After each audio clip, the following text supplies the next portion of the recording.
여러분 안녕하세요. 구역 성경 공부 우리 함께 시작하도록 하겠습니다.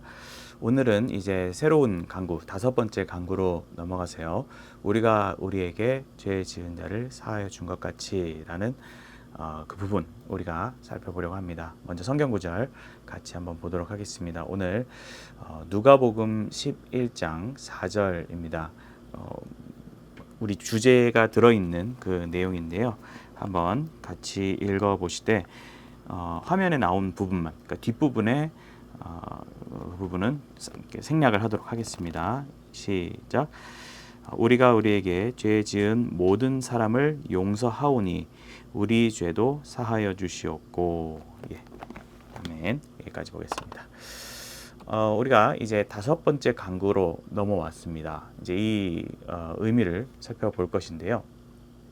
하나님께서 지금 우리가 하나님 앞에 간구하는 그러한 네 번째 간구가 가진 성격이 있었죠. 그리고 이제 이 네 번째 간구가 어떤 필요를 구하는 그러한 성격을 갖고 있었습니다.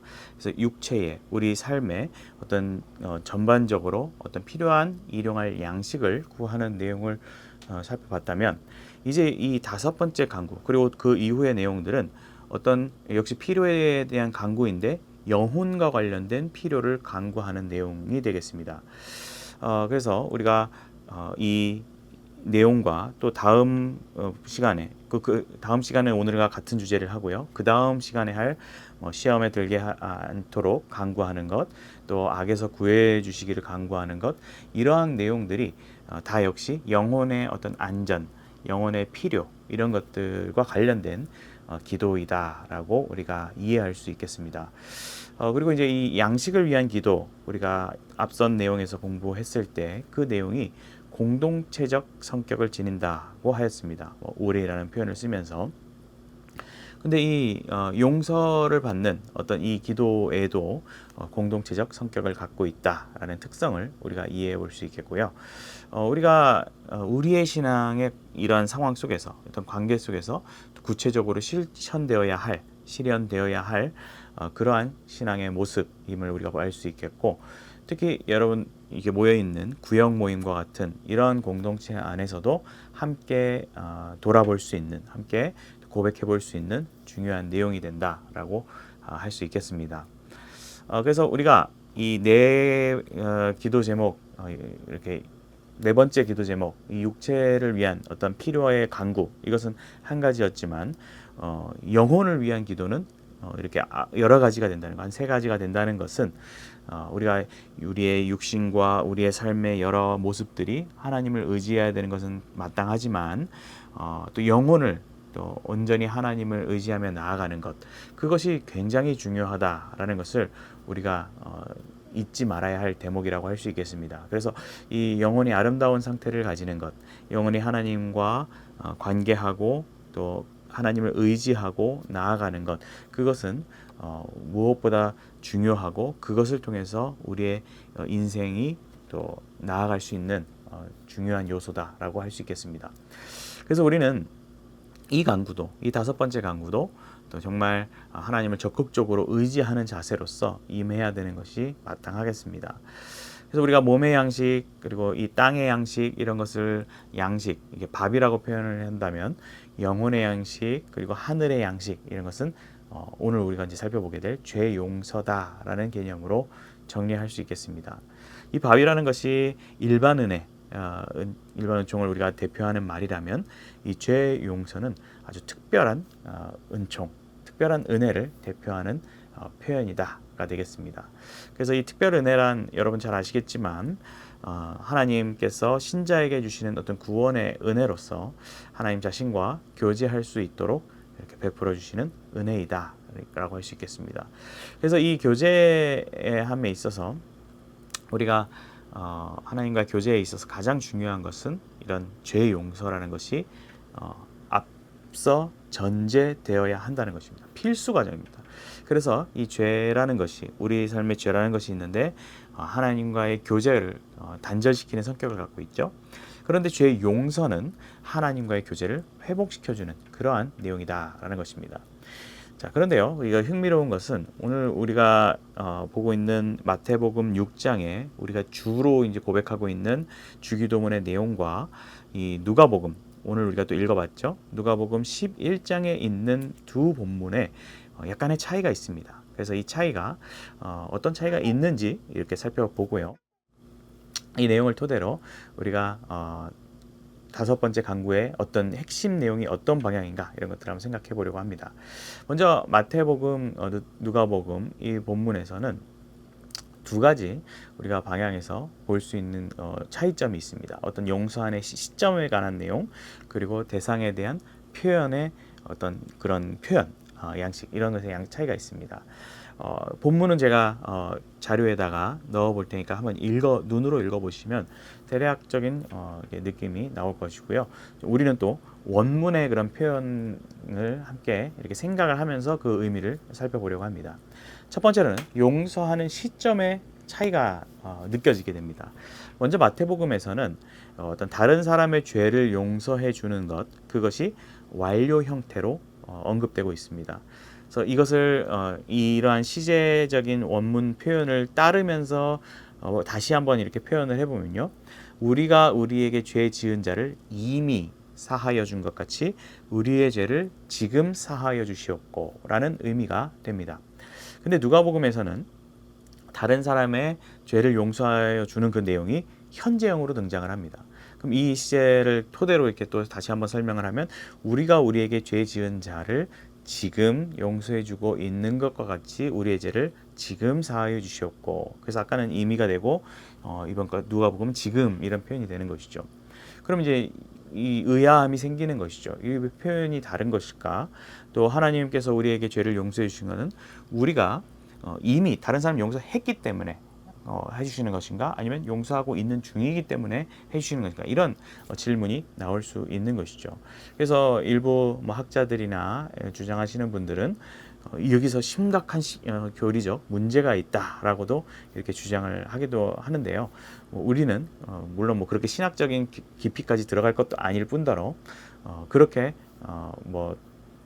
본문에 큰 문제가 있는 부분은 아니다라고 정리해 볼 수 있겠습니다. 그래서 이 두 본문이 갖고 있는 언어적 차이가 있다라는 것을 우리가 생각해 볼 수 있는 거고요. 먼저 마태복음 같은 경우는요, 대상 그 독자들, 그 수신자들이 유대인으로 이렇게 우리가 보고 있습니다. 그러면 그 유대인들이 표현하고 마음속에 있는 아람어, 예수님께서 당시에 교훈하셨던 말씀하셨던 언어가 아람어인데, 그것을 헬라어로 표현하였기 때문에 어떤 시제를 완료형으로 이렇게 사용했다라는 것입니다.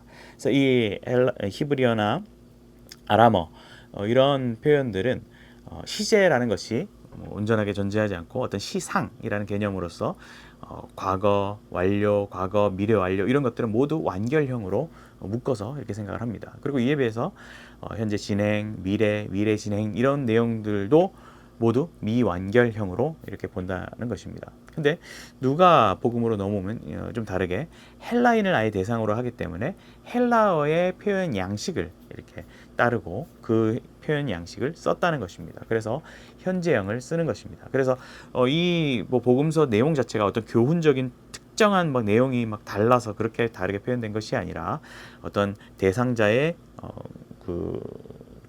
누가 구성하고 있는가 구성과 또 그런 내용에 맞춰서 이해시키기 위한 어떤 저자의 노력이다라고 우리가 이해할 수 있겠습니다.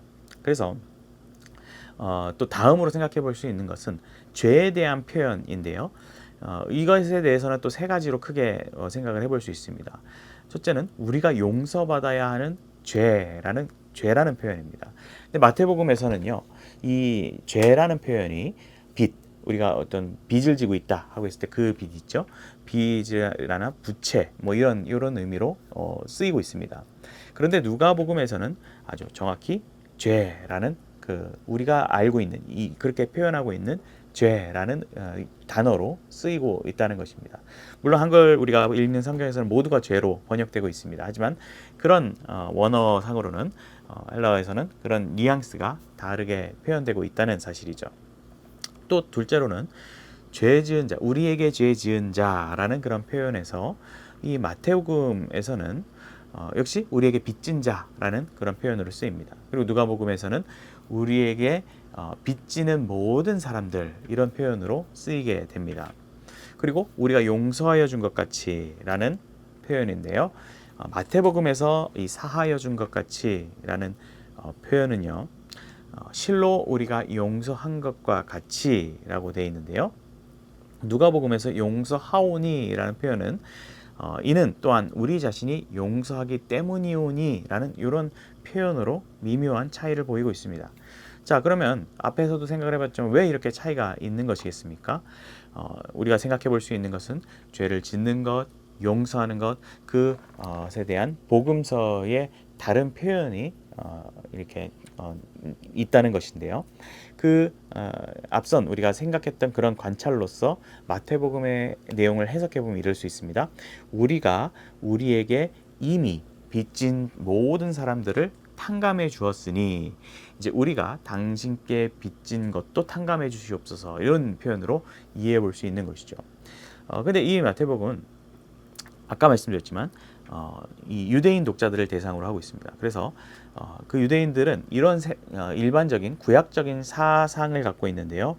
죄를 빚으로 이렇게 여기는 그것으로 표현하고 바라보는 그런 생각들을 갖고 있습니다. 그래서 이 죄로 인해서 하나님과 또 이웃에게 어떤 손해를 입혔다. 어떤 내가 상환해야 할 어떤 빚이 있다라고 이렇게 생각을 하는 것이죠. 그래서 대가를 치러야 할 어떤 의무가 있다라고 유대인들은 그런 생각들을 갖고 있습니다. 그래서 이렇게 그들의 전통과 관습과 이러한 생각들을 이해시키는 데 있어서 빚이라는 개념은 굉장히 탁월하고 호소력이 있는 표현 양식인 것이죠. 그리고 누가복음은 이런 비유대인들인 헬라인들을 대상으로 한다고 했습니다. 근데 이 헬라인들은 앞선 유대인들의 그런 사고가 없는 것이죠. 그래서 그런 식으로 만약에 죄 지음과 용서의 개념을 이렇게 펼쳐놨다면 아마 오히려 이게 무슨 말이지 이해하지 못한다거나 아니면 오히려 정말 하나님께 경제적인 어떤 채무 관계에 있는 것처럼 잘못 이해할 수 있는 여지가 오해할 위험이 있다라는 것이죠.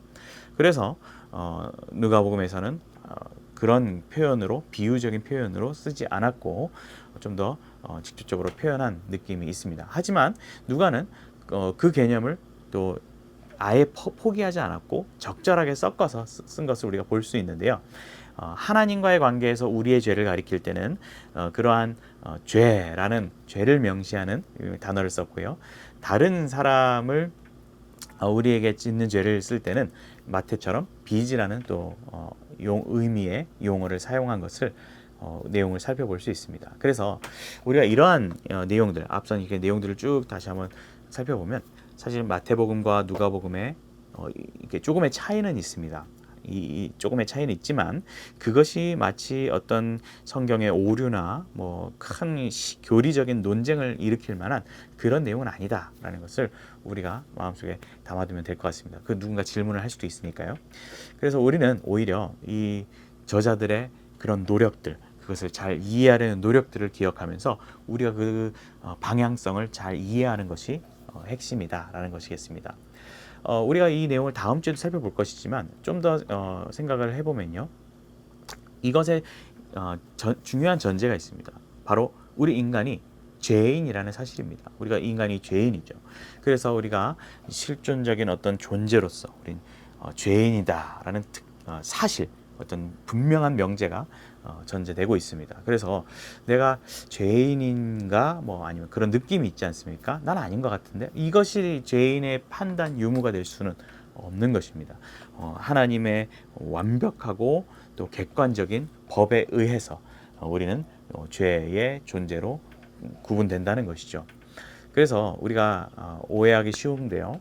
하나님께서 우리의 죄를 용서해 주시길 간구한다는 거 했을 때 마치 어떤 주장이나 어떤 거래, 앞선 우리가 헬라인들처럼 어떤 그렇게 탕감이 가능한 뭐 그런 거래를 막 이렇게 계산해서 하는 그런 것으로 완전 치우쳐서 생각할 오산이 있습니다. 그래서 우리가 우리 죄는 우리의 힘으로 처리할 수 없고 값을 치를 수 없다라는 것을 명확하게 우리는 잘 이해해야 할 필요가 있습니다. 분명한 차이가 있는 것이죠.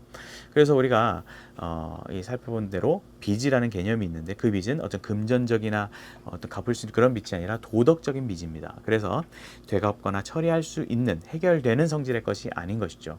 그래서 오직 용서받는 것 외에는 방법이 없다라는 것으로 우리는 이해할 필요가 있겠습니다. 그래서 누군가는 애초에 빚을 짓지 않으면 되지라고 이렇게 질문할 수도 있겠지만 이 빚을 지지 않을 수 있는 사람은 없다라는 것이죠. 하나님께서 우리에게 제시하는 그리고 하나님 존재 자체가 완전한 거룩의 존재이기 때문에 우리는 하나님의 기준, 하나님의 원하시는 기준을 온전히 충족할 수 없는 죄인의 존재랍니다. 여러분의 인생을 살펴봤을 때 스스로를 봤을 때 연약함이 있지 않습니까? 그래서 우리가 하나님 앞에서 죄인이 아닐 방법은 결코 없다라는 것을 분명하게 전제를 해둬야 할 이 구절의 전제라고 할 수 있겠습니다. 그래서 하나님께서는 하지만 우리의 죄를 완전하게 용서해 주신다라는 사실도 이제 연결되는 것이죠. 그래서 우리가 죄인이라는 사실은 하나님 앞에 범죄한 자들이고 하나님과 어떤 반대편에 있는 적대 관계에 있다라는 것이 고요. 또 하나는 그런 죄인으로서 용서받았다는 사실은 의인으로 우리가 죄인이지만 의인으로 여김을 받는다라는 선언과 그런 내용인 것이고 하나님과의 관계가 회복된다라는 의미를 담고 있다라는 것입니다. 네, 그럼 오늘은 여기까지 이렇게 보도록 하겠고요. 다음 주에 좀 더 다각적으로 또 다른 내용들로 이제 접근해서 생각해 보도록 하겠습니다. 네, 수고하셨습니다.